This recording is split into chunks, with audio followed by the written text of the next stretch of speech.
Hello everyone, very very good afternoon जी। हाँ जी, अभी आफ्टरनून ही हो रहा है। आई होप आप लोग अच्छे होंगे, मैं भी अच्छी हूँ।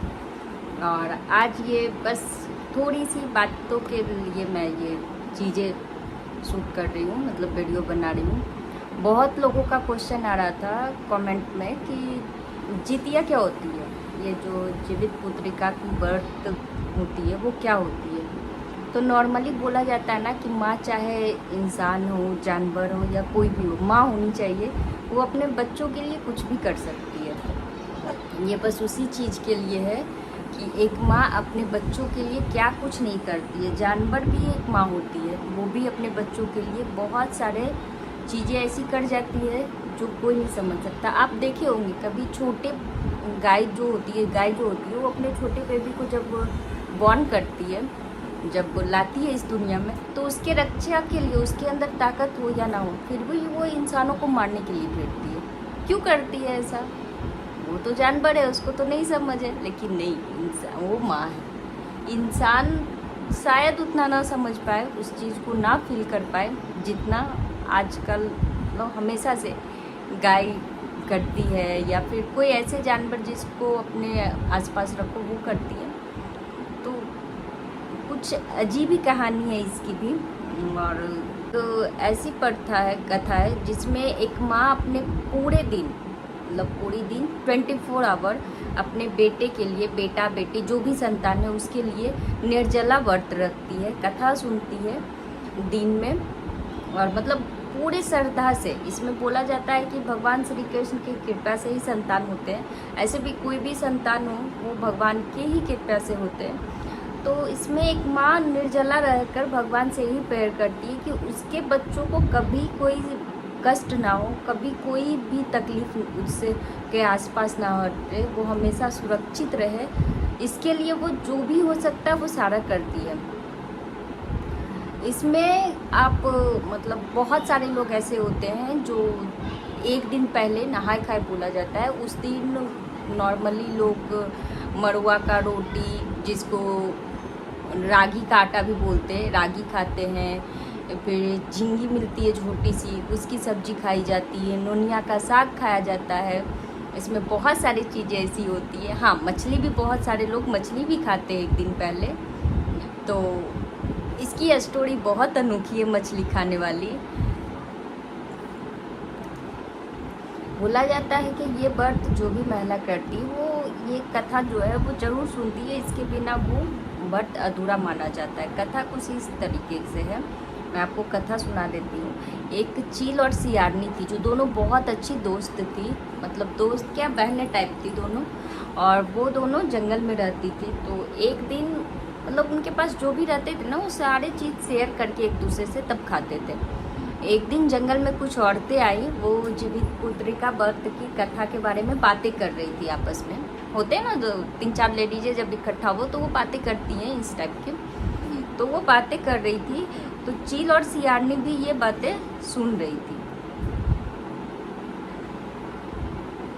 तो जब बातें सुन रही थी तो चील के मन में ना इस व्रत को करने के लिए उसके मन में जिज्ञासा उत्पन्न हुई। वो क्या कि सारी महिलाओं के पास गई और पूछी इसके बारे में कि ये कैसे किया जाता है, क्यों किया जाता है। तब महिला उसको मतलब सारी चीज़ें बता देती है, जो भी महिलाएं रहती है, कि इसमें एक दिन पहले ये खाया जाता है, ऐसे रहा जाता है, दूसरे दिन उपवास किया जाता है, और फिर तीसरे दिन इसके उपवास तोड़े जाते हैं और वही सारे चीज़ खाए जाते हैं जो आप उपवास करने के एक दिन पहले खाते हो। तो वो सुन ली। उसके बाद उसके मन में करने की इच्छा हुई। वो क्या कि अपने दोस्त को जाके, जो सियारनी थी, उसको बताई। तो दोनों सुने, उसके बाद व्रत भी दोनों किए। लेकिन क्या हुआ कि चील जो है वो व्रत करने के बाद बहुत ही शांति से उसने पूरे व्रत किए, और सियारनी जो थी ना वो पूजा करने के बाद खा लेती है, चुपके से खा लेती है, वो भी बता के नहीं खाती। उसके बाद क्या होता है ना, जब सियारनी शिकार पे जाती है तो चील उसको देख लेती है, हालांकि उसको बहुत डांटती है और मना भी करती है, पर जो सियारनी रहती है वो नहीं मानती। वो तब तक उससे भूख बर्दाश्त होता नहीं है, वो खा लेती है। और जो चील है वो पूरी विधि विधान से इस व्रत को करते हैं। जब अगला जन्म होता है तो दोनों चील और सियारनी जो थी वो बहनें पैदा होती है। और दोनों का विवाह जो है एक ही राजकुमार के साथ एक ही घर में हो जाता है।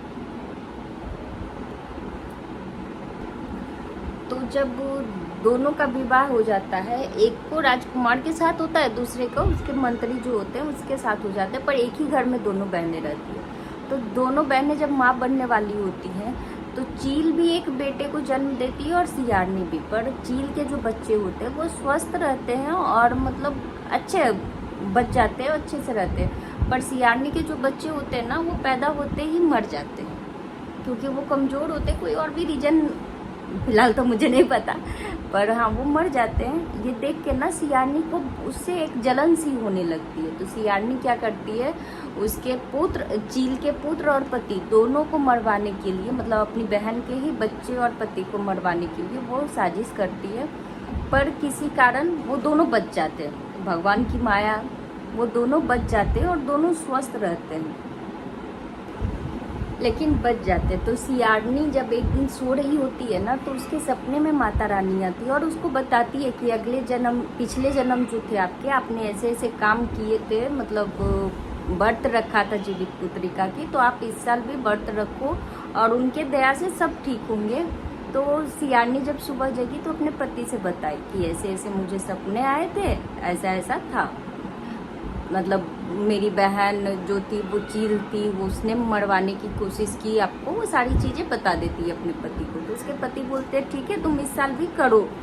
और उधर चील के पति को भी ये चीज़ें पता चल जाती है कि मतलब जो है सियारनी के पति को, सियारनी के पति को ये चीज़ें पता चल जाती है कि इसने मरवाने की कोशिश की थी। तो वो भी अपने पत्नी को लेके और उसकी बहन से माफ़ी मांगते हैं, राजकुमार से माफ़ी मांगते हैं ये लोग। और फिर दोनों बहनें साथ में जितिया का व्रत करते हैं और अगले साल जो है सियारनी भी माँ बनती है और बहुत सुंदर पुत्र को जन्म देती है। ये कथा तो इतनी ही थी जहाँ तक मुझे जानकारी है। इसमें और भी बहुत सारे चीज़ होते हैं जो बोला जाता है कि चील जब वो मतलब वो औरतों से पूछे तो पर एक दिन पहले जो खाया जाता है वो कहाँ मिले। मछली खाने का रिवाज इसलिए है क्योंकि चील ने जब उसको कुछ नहीं मिला था तो वो मछली और मरुआ का जो है, जो मरुआ बोलते हैं, रागी जिसको बोलते हैं, उसके बीज खाकर ये व्रत की थी। इसलिए इसमें मछली और मरुए की रोटी की बहुत महत्व है। बाकी किसी चीज़ की हो चाहे नहीं, ये दो चीज़ ज़रूरी रहते हैं। पर हाँ, मछली तो बहुत कम लोग खाते हैं, पर मरुआ की रोटी सारे लोग खाते हैं। उसके साथ झींगी, नेनुआ का साग, आप जितने तरीके की चीज़ बना सको, इसमें सारी चीज़ वही है। तो ये थी जितिया की स्टोरी जो बहुत कम लोग जानते हैं, बहुत सारे लोग करते भी नहीं हैं। हाँ, लेकिन यूपी बिहार में इसके बहुत महत्व है। जैसे तीज होते हैं हम लोग के, हरतालिका तीज, उसी तरीके से इसको भी किया जाता है और उतने ही महत्व इसके भी है। बोले जाते हैं कि आपके बच्चों के ऊपर, घर के ऊपर कोई भी कष्ट हो, खास करके बच्चों के ऊपर, ये जितिया ऐसी है जो अपने सिर्फ बेटों के लिए नहीं, बेटियों के लिए भी की जाती है और बहुत सुकून मिलते हैं। और इस दिन माँ कुछ ऐसे रहती है मतलब इस दिन माँ को ना भूख लगती है, ना प्यास लगती है, ना थकान होती है, कुछ नहीं होती है। तो चलिए आज की स्टोरी यही खत्म हुई। मिलेंगे कल नेक्स्ट ब्लॉग में। तब तक के लिए अपना ध्यान रखिएगा, अपने बच्चों के साथ रहिएगा, अपना प्यार दीजिए और मुझे भी अपना आशीर्वाद और प्यार दीजिएगा।